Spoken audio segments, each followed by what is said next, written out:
tengok ni. Mana tempat dia nak landing, nak siau dekat-dekat.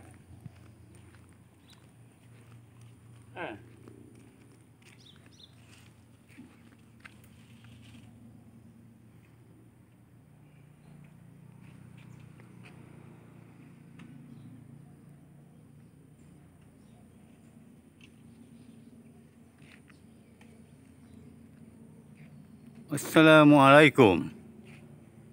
Waalaikumsalam. Inilah caranya kalau nak nangkap burung.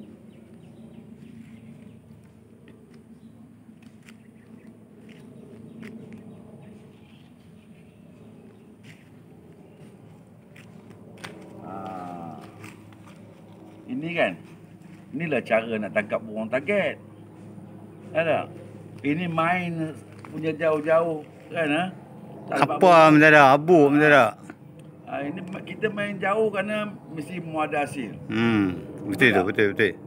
Kepada kawan kalau nak nangkap mabuk kan, di sini ada dapat dia. Nak cari denak pun ada. Macam ulat bulu banyaknya. Kan? Kalau nak denak pun boleh. Tak ada masalah. Tapi burung mabuk lah, burung lagi satu tak boleh. Burung lagi satu tu aku pakai. Ya. Kalau itu kan, Assalamualaikum.